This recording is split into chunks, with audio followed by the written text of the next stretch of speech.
দিয়ে আমার মা কিচ্ছু বলছেন না, শুধু খাজা খাজা করতেছেন।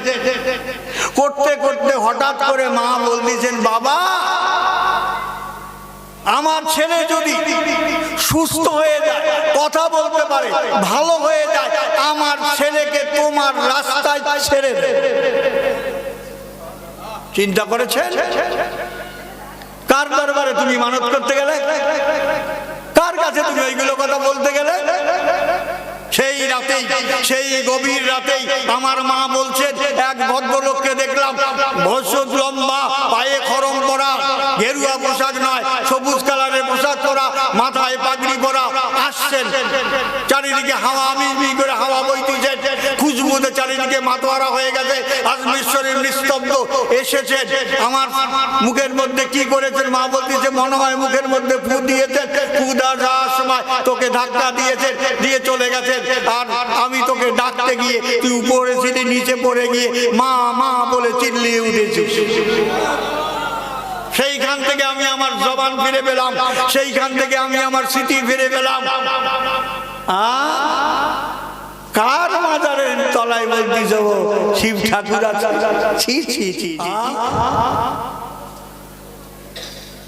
এই জন্যই বলতেছি, আজ আল্লাহ আপনাদেরকে আনিয়েছেন, আমাকেও আনিয়েছেন, আমি আসতে পেরেছি।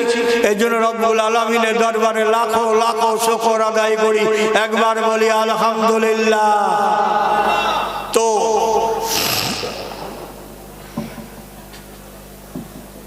পিসিমার মুখে আগুন হবে।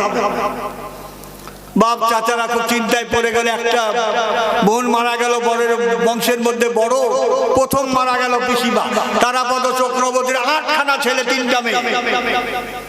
মিঠুনের বাপ চাচারা 8 ভাই, 3খানা মেয়ে। যাই হোক, প্রাচীন ইতিহাসে আমি যেতে চাইছি, আমি যেটা বলতে চাইছি আপনাদেরকে, পিসিমার মুখে আগুন হবে। হিন্দু শাস্ত্র বিধান অনুযায়ী পুরোহিতগণের আমন্ত্র পড়ার জন্য রেডি, যা কিছু দরকার সরঞ্জাম, যা কিছু আনার দরকার এনে। তখন কালীঘাটটা ফাঁকা ছিল, এত গ্যাদারিং ছিল না। খালের ওপারটায় তখন শ্মশান ছিল। হিন্দু শাস্ত্র বিধান অনুযায়ী পিসিমার মুখে আগুন হল। ছেলে মানুষ তো, কত হবে? 5-6 বছর বয়স হবে, বেশি হতে পারে, কমও হতে পারে। পিসিমার মুখে আগুন হল। ছোট ছোট বাচ্চাদেরকে শ্মশানে নিয়ে যাওয়া হয় না, কেন জানেন? ওই আগুন দেখে ভয় করে, 1 নম্বর। 2 নম্বর, লাশটা ধরে গেলে অনেক সময় পা এরকম উঁচু হয়ে যায়, অনেক সময় লাশ বসে পড়ে। যারা থাকে তারা বাঁশ দিয়ে পিটিয়ে বুড়িটাকে ফাটিয়ে দিয়ে নরমাল করে দেয়, তাড়াতাড়ি যাতে পুড়িয়ে যায়। এই দৃশ্য ছোট ছোট বাচ্চারা দেখলে ভয় করবে, ঘুমের ঘরেও চমকে চমকে উঠবে। এর জন্য ছোট ছোট বাচ্চাদেরকে নিয়ে যাওয়া হয় না। হ্যাঁ গো, আমাদের বাচ্চারা কবরস্থানে যায় না। এই শব বেড়াতের সময় দেখবেন ছোট ছোট বাচ্চারা কবরস্থান গিয়ে পরিষ্কার করে দেয়। কি করছে রে? বলতে কবরস্থান পরিষ্কার করতে দিচ্ছে। কেন? বলছে ওই শব বেড়াতে দোয়া খায়ের হবে, কবর জিয়ারত হবে, এর জন্য পরিষ্কার করতেছি। ওদের মনের মধ্যে এই জিনিসগুলো ওলামা হযরতরা, বাবা মা, আত্মীয় স্বজনরা তুলে দিয়েছে। তাই ছোট ছোট বাচ্চারা দেখবেন মানুষ মরে গেলে, যাদের নাতি আছে, পোতা আছে, তারা কি করে? নানার কবরের ধারে যায় মাটি দেওয়ার জন্য, দাদুর কবরের ধারে যায় মাটি দেওয়ার জন্য। তারা একটাই দৃশ্য দেখে, ঘুমানো মানুষটাকে কাপড়ের কাপড় পরিয়ে কবরের মধ্যে শুইয়ে দিল। এই দৃশ্যটাই তাদের মনের মধ্যে ভাবতে থাকে। কিন্তু ওই আগুনে পুড়িয়ে, বাঁশ দিয়ে পিটিয়ে, এই স্মৃতিটা তাদের মনের মধ্যে আসে না। তা আমি ছেলে মানুষ, মুখ অগ্নি হয়েছে, দাঁড়িয়ে আছি, ব্রাহ্মণ মন্ত্র পড়তেছে, ধূপকাঠি ঘি ছিটাচ্ছে, এটা দিচ্ছে, কাঠ দিচ্ছে, ও দিচ্ছে। ওই রকম দৃশ্য হয়ে গেছে। শিরাগুলো যখন টান ধরেছে এমন করে উঠে গেছে, আর বাঁশ দিয়ে যখন পেটিয়েছে, ভুঁড়িটার মধ্যে আঘাত লেগেছে, ঠাস করে ফেলে গেছে। আমিও ছেলে মানুষ, পিসিমা বলে চিৎকার দিয়েছিলাম। চিৎকার যখন দিয়েছিলাম, এই ভিতরের আওয়াজটা বন্ধ হয়ে গেল, আর বেরোয় না আওয়াজ, আর বেরোয় না। শ্মশানের কাজ শ্মশান করে আমার বাপ চাচারা কাকারা তাড়াতাড়ি করে ধরাধরি করে আমাকে বাড়ি নিয়ে এলো। বাড়ি থেকে ডাক্তার, কবিরাজ, বৈদ্য করে করে করে করে করে কেউই কোনো রকম ভাবে সুস্থতা আনতে পারছে না, কেউ না। বেশ 6 মাসের মতো কেটে গেল। আমার মা কাঁদছে, একটা মাত্র ছেলে আমি, দুটো ভাই বোন আমি, আমার দিদি বড়, আমি ছোট। এখন সমস্যা দাঁড়িয়ে গেছে। তো আমার মাকে নাকি কে বলেছে, দিদি একটা কথা বলবো? তো বলছে তুমি একবার আজমির শরীফে নিয়ে যাও, সেখানে ফকির বাবার দরবার আছে, সেখানে মানুষ গেলে কেউ খালি হাতে ফিরে না, নিয়ে যাও। তো আমার মা আজমির সম্পর্কে অতটা ওয়াকিবহাল না। তা বলছে কোথায় রে আজমির শরীফ? তা বলছে বাড়িতে আলোচনা করো, গিয়ে টিকিট কেটে হাওড়া থেকে ট্রেন ধরে চলে যেতে পারবে আজমির শরীফ। এখন যে যেটা জানে না সে সেটা তো সমস্যা করবে। আমার বাপ চাচারা দাদারা যারা ছিল আত্মীয় স্বজনেরা আমাকে নিয়ে আজমির শরীফ যাবে। যদি না জায়গা চেনেন তাহলে কিন্তু খুব মুশকিল। এক ভদ্রলোক আজমির শরীফ যাবেন বলে ট্রেনে উঠেছে, উঠে গিয়ে 5টা স্টেশনটা দেখে মনে করছে এটাই আজমির শরীফ, নেমে গেছে। নেমে গিয়ে আজমির শরীফ খুঁজতে খুঁজতে এক ভদ্রলোকের সঙ্গে দেখা, বলতেছে দাদা আজমিরটা কোন দিকে গো? সে ভদ্রলোক বলছে কয়দিন হলো? বলছে 3-4 দিন হলো। বলছে হ্যাঁ, আমি 1 মাস ধরে আজমির খুঁজতেছি, তাই পাচ্ছি না, উনি 3-4 দিন আজমির পেয়ে যাবে। তো ব্রাদার ইসলাম, এর জন্য প্রত্যেকটা যে জায়গায় যাবেন সেই জায়গাটা পার্টিকুলার জানতে হবে। আমরা যখন হজ করতে গেলাম তখন আমাদের ওই ঘর উল্টা পাল্টা হয়ে গেল, কারো আজিজিয়ায় পড়লো আর কারো একেবারে হেরেম শরীফের সামনে পড়েছে। এখন এই আমাদেরকে আজিজিয়ায় পাঠিয়ে। আমি যে হ্যাঁ এত দূর তো পড়ার কথা নয়, এত দূর থেকে এই 1 টাকা করে গাড়ি ভাড়া যাবো হেরেম শরীফে নামাজ পড়ার জন্য। মুআল্লিমকে ডেকে জিজ্ঞাসা করলাম, ওরা খোঁজ খবর নিয়ে দেখলো যে না, আমাদের পড়েছে হেরেম শরীফের পাশে, ওদের পড়েছে আজিজিয়া। তো কথা হলো যে এখন যারা জানে না তাদের আজিজিয়া থেকে অনেকে হেঁটে এসেছেন হেরেম শরীফে, অনেকে 1 টাকা, তখন 1 টাকা গাড়ি ভাড়া ছিল, আমাদের বেলা 13 টাকা ছিল। ইন্ডিয়ান 13 টাকা আর ওদের 1 টাকা ছিল, 1 লাখ টাকায় তখন আমরা হজ করেছি। তো কথা হলো ব্রাদার ইসলাম, হ্যাঁ ইসলামকে দেখেনি তো এখন এরা। ইসলাম সম্পর্কে ওয়াকিফ হলো না, বারবার করে বলি ইসলাম সম্পর্কে একটুখানি পড়ো, হিন্দু সম্পর্ক পড়ো, খ্রিস্টান সম্পর্ক পড়ো, জৈন সম্পর্ক পড়ো, বৌদ্ধ সম্পর্ক পড়ো। আমি মুসলমানদের বারবার করে বলি হিন্দু মরে গেলে শ্মশানে যাও। তো বলতে হুজুর কেন? আমি এই জন্যই যাবে, দেখবে তাদের সঙ্গে তাদের আত্মীয় স্বজনেরা কিরকম ব্যবহার করে। এটা যদি তাদের আত্মীয় স্বজনরা এরকম ব্যবহার করতে পারে দুনিয়ায়, তাহলে তুমি মরে গেলে তোমার ব্যবহার, তোমার আল্লাহ তোমার সঙ্গে কিরকম করবে এটা তুমি চিন্তা ভাবনা করে রেখে দাও। তো এইবার আমাকে নিয়ে আজমির শরীফ রওনা হলেন আমার আত্মীয় স্বজনেরা। ট্রেন চলছে, পাটনা পার হয়ে চলে গেছে। যাই হোক, যথারীতি রাজস্থানে আজমির শরীফের লাইনে আমরা ঢুকে গেলাম। এখন তখন ওখানকার খাদেম ছিল গোলাম দস্তগীর সাহেব বলে, খাজা গরিবে নওয়াজের উত্তরসূরি আছে। সেখানে নিয়ে গিয়ে আমার মা আত্মীয় স্বজন যারা গিয়েছেন তারা বললো বাবা मैं कलकत्ता से आया हूँ, मेरा लड़का ऐसा ऐसा हो गया था, तो हमको बाबा का दरबार में साक्षात करा दीजिए।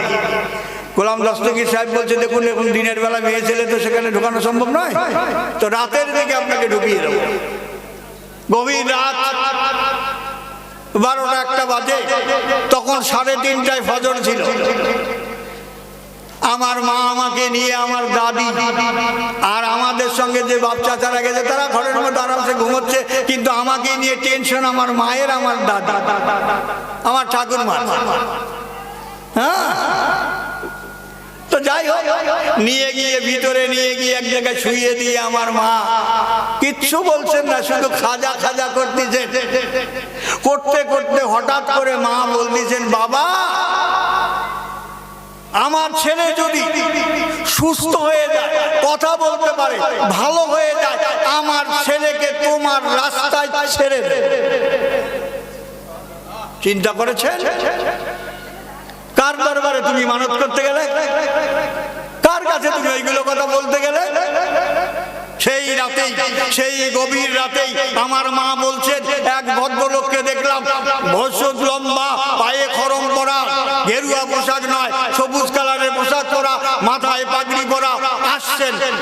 চারিদিকে হাওয়া, আমি করে হাওয়া বইতেছে, খুশবুতে চারিদিকে মাতোয়ারা হয়ে গেছে, আজমিশ্বরের নিস্তব্ধ এসেছেন।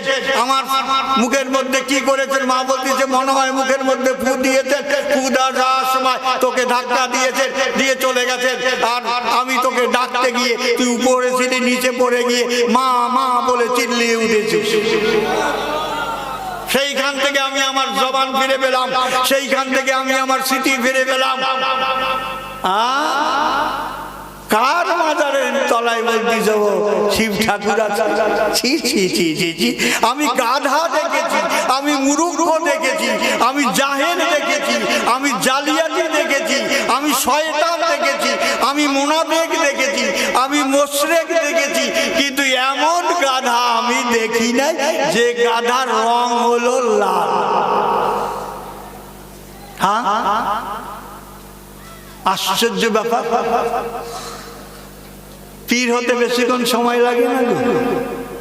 এই দক্ষিণে মাওলানা সাহেব চেনবেন, মাওলানা আব্দুল রশিদ সাহেব ছিল তখন, যারা আলেম ছিলেন, মৌখালি বাড়ি ছিল কেন।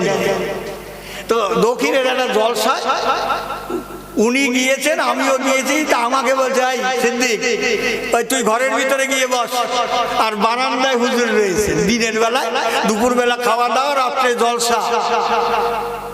তো ক্যানিং এর হুজুর বারান্দায় রয়েছে, লোকজন আছে সাক্ষাৎ করতেছে। বাড়িওয়ালা এসে তার বউকে বলছে, রে হুজুররা এসেছে, রান্না বান্না কি হয়েছে? তো বলছে, রান্না বান্না কি হয়েছে? ডাল হয়েছে, আলু ভাজা হয়েছে, ডিম হয়েছে। বলে, কেন মাছ ধরি? বলছে, মাছ পাবো কোথায়? কেন? চাচার পুকুর রয়েছে, এক খেপ মেললেই তো হয়ে যায়। তাড়াতাড়ি করে একটু কুড়ো ভাত ভেজে চাচার পুকুরে দিয়ে বড় একটা কাতলা মাছ ধরে এনেছে। এবার বউ বলতেছে, হ্যাঁ গা, তুমি চাচাকে না বলে মাছ আনলে, এই মাছ রান্না করলে হুজুর খাবে। আমি ঘরের ভিতরে বসে বসে শুনতে পাচ্ছি এরা স্বামী স্ত্রী এই কথাগুলো আলোচনা করছে। হুজুরে খাওয়াবে, রান্না বান্না হয়েছে, মেহমানদারি হচ্ছে, মাওলানা রশিদ সাহেব আছে, আমি আছি, অন্য অন্য ওলামারা আছে, সবাইকে দিয়েছে মাছ। আমি বলছি, আমি মাছ খাবো না। তা বলছে, হুজুর কেন? আপনাদের জন্যই তো রান্না হয়েছে। বলছে, আমি খাবো না, মাছ হালাল মাছ না। এইবার স্ত্রী তার স্বামীকে ডেকে বলছে, বললাম না তোমাকে যে তুমি এরকম করে চুরি করে মাছ নিও না, হুজুররা জানতে পারবে, দেখলে ও হিন্দুর ছেলে সব জেনে ফেলেছে।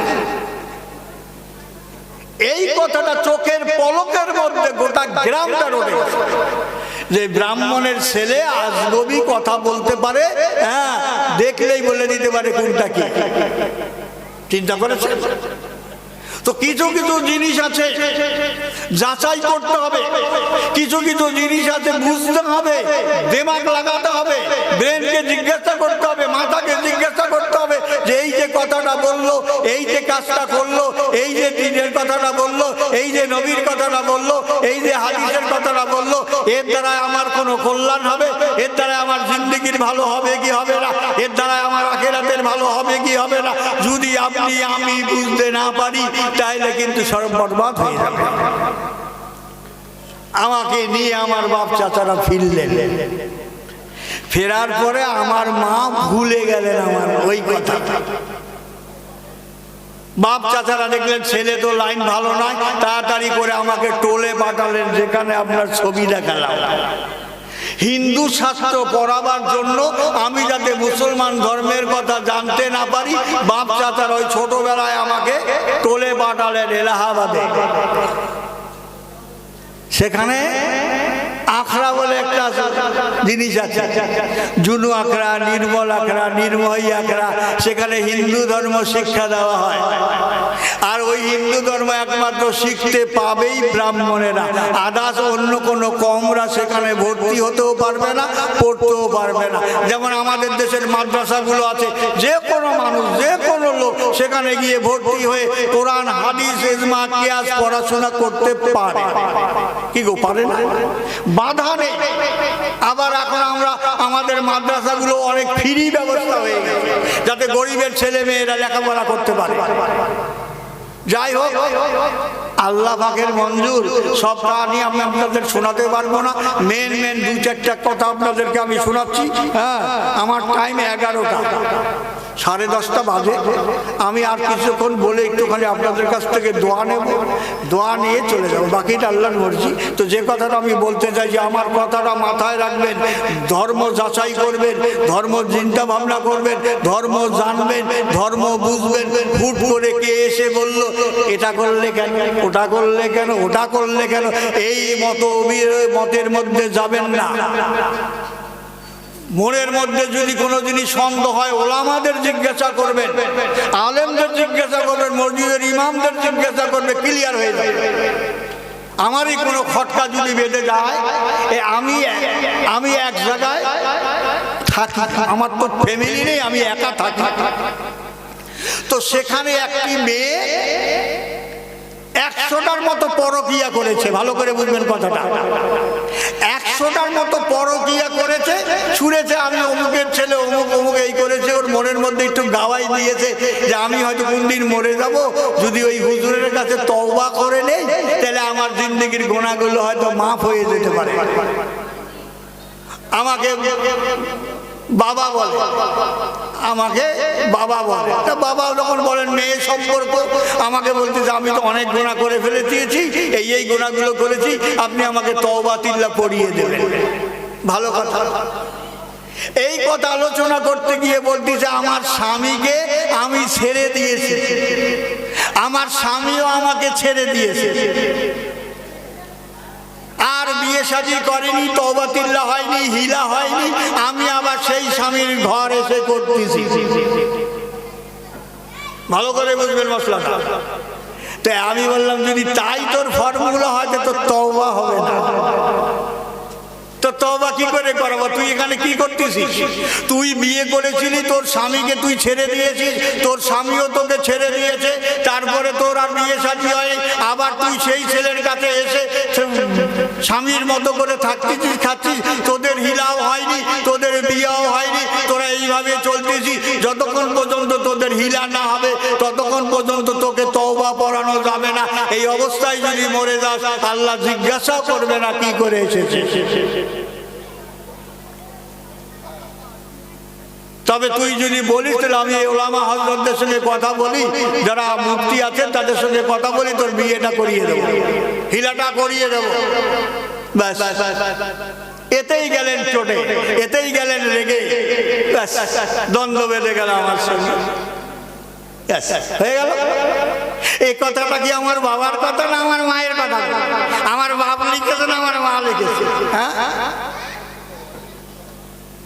হক কথা বলতে গেলে কিন্তু আপনার বিপদ কিন্তু আমি কি বিপদকে ভয় করি নাকি আমি যে বিপদ ছেড়ে এসেছি যেগুলো বাতিল জিনিস ছেড়ে এসেছি আর তোমার এই বাতিলের কারণে আমি মেনে নেব তুমি কি করে ভাবলে তুমি আমাকে 10টা চোখ দেখাবে আমি এক রাতে আমার আল্লাহকে বলে দেবো তুমি আমাকে গাল দেবে আমি আল্লাহকে বলে দেবো আমার তো মালিক রয়েছে আমি তো অন্ধ আল্লাহর ইবাদত করি না যে আল্লাহ তার বান্দাকে দেখতে পায় না যে আল্লাহ তার বান্দার কথা শুনতে পায় না অমন আল্লাহর ইবাদত আমি করি না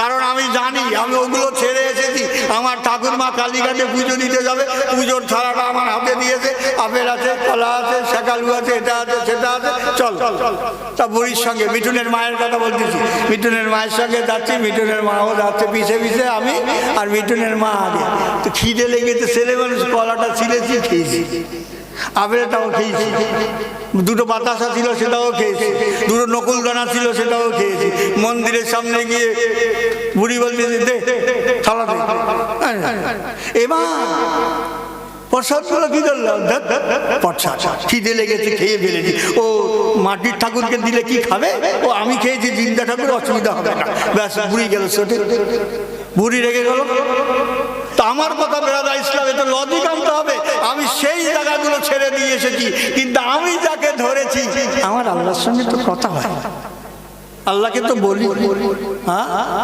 আল্লাহ বলেছেন বান্দা সুবহানা রব্বিয়াল আলা বললি, সুবহানা রব্বিয়াল আলা বলেছিস, সুবহানা রব্বিয়াল আলা 3 বার বলেছিস, 5 বার বলেছিস। এবার তোর মনের কথাগুলো বল, আমি তো আল্লাহ দাঁড়িয়ে আছি তোর মাথার সামনে। এবার বল তোর কি অসুবিধা, এবার তুই বল আমাকে। হ্যাঁ গো, নামাজ যখন পড়ি সেজদা আল্লাহর চরণে দেই না, আল্লাহর সামনে দাঁড়িয়ে যেটা ভাবি না আমরা, না ভাবলে তো নামাজ হবে না। বুখারী শরীফের হাদিস, আল্লাহ যে স্বয়ং সেখানে আছেন এটা যদি আমরা না ভাবি নামাজ কি করে হবে গো। এবার আল্লাহকে আপনার মনের কথাগুলো বলুন না। আল্লাহ আমাদের ছেলেটা বিয়ার আল্লাহ ভালো করে দেন, আমার মেয়েটা কথা শোনেন আল্লাহ ভালো করে দেন, আল্লাহ আমার নাতিটার শরীর অসুস্থ সুস্থতা করে দেন। সুবহানা রাব্বিয়াল আলার পরে আপনি আপনার মনের কথাগুলো বলুন আল্লাহকে। আল্লাহ বলতে বান্দারে তাহাজ্জুদের সময় গভীর রাতে সমস্ত দরজা বন্ধ, সমস্ত অফিস বন্ধ, কোর্ট কাচারি বন্ধ রে বান্দা, সব বন্ধ হয়ে গেছে। বান্দা আমি আমার স্পেশাল দরজা খুলে দিয়েছি, জান্নাত খুলে দিয়েছি, আমার রহমতের দরবার খুলে দিয়েছি, আমার নিয়ামতের দরবার খুলে দিয়েছি, আমি রিজিকের দরবার খুলে দিয়েছি, সমস্ত দরবার খুলে দিয়েছি রে বান্দা। আয় আমার দরবারে আয়, আমার কাছে গুনার জন্য তওবা কর, আমি মাফ করে দেব। তোর রিজিক নেই, আমি রিজিক বাড়িয়ে দেব। অসুস্থ আছিস, আমি সুস্থতা দান করব। বিপদে পড়ে আছিস, বিপদ থেকে উদ্ধার করব। আমার আল্লাহ সপ্তম আসমান হইতে প্রথম আসমানে আসেন, বান্দাকে ডেকে ডেকে বলেন ওরে বান্দা তোর মনের কথাগুলি আমার কাছে খুলে বল। চিন্তা করেছেন? হ্যাঁ তাহলে সেই আল্লাহকে ছাড়া আমি কাকে গিয়ে বলবো? আমাকে রাস্তার মধ্যে ছেলেপেলেরা ধরেছে, দাঁড়া আমি কি বলছিস? বলছে মহাদেবের মন্দিরটা ভেঙে গেছে, তো নতুন করে তৈরি করতেছি, চাঁদা দেন। আমি যে কত? তো তখনকার 50 টাকা চেয়েছে। আমি 50 টাকা আমাকে বলছে, আমি দেব। মহাদেবের বাপের নাম বলতে পারলে 50 টাকা দেব। তাও একজন বলতে যে মহাদেবের নাম হলো ভোলেনাথ, ওর বাপের নাম টেনে একটা আমরা দেবো, ও যার নাম মহাদেব তার নামই ভোলেনাথ। আরেকজন বলছে না না শঙ্কর শঙ্কর, আমাদের যার নাম ভোলেনাথ তার নামই শঙ্কর। একজন আরেকজনকে গিয়ে বলছে আরে মহাদেবের বাপের নাম কি রে? তো ঠাকুরকে জিজ্ঞেস করছে, তো ঠাকুরকে বলছে ঠাকুর সেই শিব ঠাকুরের বাপের নাম কি? বলছে বাংলামি করছো, শিব ঠাকুরের বাপের নাম কি? তো আমার কথা বেরোয় ইসলাম। আপনি যদি আপনার পূর্ব পরিচয় দিতে না পারেন, আমার আল্লাহ আগেই আমাদের পরিচয় দিয়ে দিয়েছে। উলহু আল্লাহ আহাদের মধ্যে কি গো আল্লাহর পরিচয় দেয়নি। আল্লাহ আল্লাহ কি, আল্লাহর বংশ আছে কিনা, আল্লাহর ছেলে মেয়ে আছে কিনা, আল্লাহ কারো মুখবর্তী কিনা, এই কথাগুলো আল্লাহ উলহু আল্লাহ আহাদের মধ্যে প্রমাণ করে দেয়নি। তাহলে আমার আল্লাহ পরিচয় দিলেন, আল্লাহর পরিচয়। তুমি মহাদেবের পরিচয় দাও, বিষ্ণুর পরিচয় দাও। রাম রাম করে পাগল হলে হীরেন্দ্র চট্টোপাধ্যায় পুরীর দরবার কেতাবের মধ্যে, রাধা কমল চট্টোপাধ্যায় জাগো হিন্দু জাগো কেতাবের মধ্যে বললেন রাম বিয়ে করেছেন সীতাকে, কিন্তু উপপত্নী ছিল 200। আমরা 4টা বিয়ে করলে বলতে ওই দেখেছো হুজুর 4টা করেছে, আর উপপত্নী রাখলে তোমাদের দোষ হয় না, আমরা বিয়ে করলে দোষ হয়। এই যে আমাদের ছেলেরা মেয়েরা প্রেম ভালোবাসা করতেছে, আমি মেয়েদেরকে বলি ভালোবাসা করো, কিন্তু সরাসরি বিয়ের প্রস্তাব দাও। কেউ যদি তোমাকে প্রপোজ করে ফুল দিয়ে হোক, ক্যাডবেরি দিয়ে হোক, যা কিছু দিয়ে হোক, প্রথম বলো তুমি যদি আমাকে বিয়ে করো এসো, দুইজনে মিলে আগে কাজী অফিসে বিয়ের কাজটা সেরে নেই, তারপরে আমরা প্রেম করব। তার মজাই আলাদা। আমার যখন বিয়ে হলো, আমার বউয়ের বয়স কত হবে? আমার বাপ মারা চিন্তা ভাবনা করলেন যে ছেলেটাকে আটকাতে হবে, তো ধর্ম ধর্ম করে পাগল হয়ে গেছে, তো বাপ চাচারা মিটিং করলো। তখন সুভাষ চক্রবর্তী বেঁচে ছিল। হ্যাঁ, তো সুভাষ চক্রবর্তী বেঁচে ছিল আমার পিসির ছেলে। তো যাই হোক, বোম্বে থেকে মিঠুন আসলো, সুভাষ কাকু ছিল, তারপরে আরো আত্মীয় স্বজন যারা ছিল, আমার অন্যান্য চাচারা কাকারা যারা ছিল, সবাই বসে মিটিং করলো যে ছেলেটা তো ধর্ম করে পাগল হচ্ছে, মুসলিম ধর্ম নেবে, কি করা যায়। তো সবাই যুক্তি বুদ্ধি করে, কেউ বলতেছে পাগলা গারোতে দিয়ে দাও, কেউ বলছে হাত পা ভেঙে ঘরে ফেলে রাখো। মিঠুন বলছে না বড়দা, আমার বাবা বড় বলছে না বড়দা, এক কাজ করো, ওকে আমাকে দিয়ে দাও, আমি বোম্বে নিয়ে যাই, ফিল্ম জগতে ঢুকিয়ে দেবো। তো বাবা বলতেছে না রে, ও যে চালাক, ও তুই বাড়িতে থাকবি না, ও শুটিং ফুটিংয়ে চলে যাবে, ও সে ট্রেন ধরে সোজা বাড়ি চলে যাবে, হবে না। আর জুগিতে বাড়ি আটকাতে পারবে না। তো যাই হোক, শেষ পর্যন্ত সিদ্ধান্ত নিল যে সুন্দরী মেয়ে দেখে বিয়ে দিয়ে দাও। সুন্দরী বউ পেলে ভুলে যাবে ধর্মের কথা। এটা জানার আগে, এটা করার আগে ইসলাম ইতিহাসটা দেখলো না। সাহাবা আজমাইন গানেরা বিয়ে করেছে, বাসর রাত হয়নি, যুদ্ধের ডঙ্কা বেজে গেছে, সমস্ত বিবি বাল বাচ্চাদেরকে আত্মীয় স্বজনদেরকে ফেলে দিয়ে যুদ্ধের ময়দানে চলে গেছে। হানজালা বিয়ের পরে বাসর করেছেন, বাসর করার পরে ওই অবস্থায় গোসল না করে আল্লাহর নবীর যুদ্ধের ডঙ্কা বেজেছে, তার খেয়াল ছিল না, দেশে বাসর ঘর করেছে, চলে গেছে যুদ্ধের ময়দানে হানজালা। ইসলাম ইতিহাসগুলো তারা জানে না। তা আমার বাচ্চা তারা মনে করছে বিয়ে দিয়ে দিতে পারলে ও ধর্মের কথা ভুলে যাবে। খোঁজ মেয়ে খোঁজ, খুঁজে খুঁজে খুঁজে খুঁজে শান্তিপুর মায়াপুর বলে একটা জায়গা আছে, যেখানে হিন্দুদের সব থেকে টপ র্যাঙ্কের মন্দির আছে ইস্কন, সেই এলাকার থেকে একটা মায়াপুরের মেয়ে তারা পছন্দ করলো। মেয়েটার বয়স কত হবে, 12-13 এরকম, খালি গায়ে হাফ প্যান্ট পরে মাঠে ছাগল চড়াতে গিয়েছে। ওদের ছাগল আছে, সে ছাগলগুলো মাঠে নিয়ে গেছে। এবার আমার মা, আমি, আমার কাকিমারা সবাই দেখতে গিয়েছে। এখন দেখতে গিয়ে মেয়েটাকে দেখে এনেছে, মেয়েটা জানে না যে তাকে দেখতে এসে তার বিয়ে হবে। দেখি খালি গায়ে একটা চামালা প্যান্ট, তখন চামালা প্যান্ট ছিল, আপনারা দেখেছেন কিনা জানি না, যারা পরেছেন তারাই জানেন। সে চামালা প্যান্ট পরে ছাগলের দড়ি হাতে করে নিয়ে ছাগলগুলো ছেড়ে দিয়েছে, মাঠে খাবে, এ বাড়ি এসেছে। তো ওর বৌদি বলতে যাই, তোকে দেখতে এসেছে, টান টান করে জামা কাপড় পরে। তা বলছে কেন দেখবে, কেন? তা বলছে কেন দেখবে, তোর বিয়ে দেবো। বলছে হ্যাঁ হ্যাঁ বিয়ে দেয়। বিয়ে আবার কি করবো আমি বিয়ে দিয়ে? তো বলছে না না তুই যা।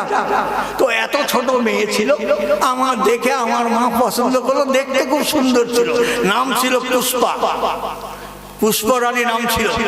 তো কথা হলো যে এত সুন্দর দেখতে, সুন্দর ছিল বলে নামও ছিল পুষ্পা। এই পুষ্পা নাম ছিল তার। যাই হোক, হ্যাঁ, হিন্দু শাস্ত্র বিধান অনুযায়ী তার সঙ্গে আমার বিয়ে দিয়ে দিল। হ্যাঁ, তো কথা হলো বাবজি, তো মনে করলো যে ছেলেটাকে আটকাবো, তারপরেও কিন্তু আমার বাচ্চা তারা আটকাতে পারেনি, তাদের ধারণাটাই ভুল ছিল। কিন্তু আমি যে কথাটা আপনাদেরকে বলতে চাইছি, আমি এতদূর লম্বায় যাবো না, আমি শর্টকাট যে কথাটা আপনাদেরকে বোঝাতে চাইছি, হ্যাঁ, সে কথাটা হলো কোন কথায় ছেড়ে দিয়েছিলাম মনে আছে কি? বলুন কোন কথা ছেড়ে দিয়েছিলাম মনে আছে কি? সর্বনাশ করেছে রে, পিসির কথা। পিসির মুখাগ্নি দেওয়ার পরে তো আদমি শরীফ গেলাম, আদমি শরীফের বেলাতে চলে গেলাম। হ্যাঁ, তো এক্ষুনি যদি আপনারা ভুলে যান তাহলে কি করে হবে? যাই হোক, যে কথাটা আমি আপনাকে বলতে চাইছি, তো দরুদ শরীফ পড়ুন, আল্লাহুম্মা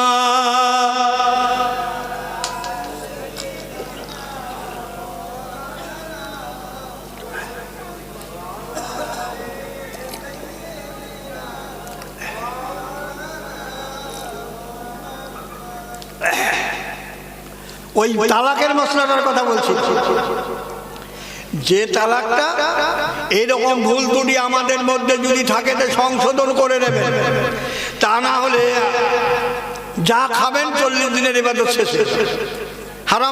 হারাম ঘরের কাজে যদি আপনি খান, কারণ তার বিয়ে, স্বামী তালাক, নিজে তালাক দিয়েছে, আর বিয়ে শাদী করেনি, হিলা করেনি, ওইভাবে মেলামেশা করে চলছে।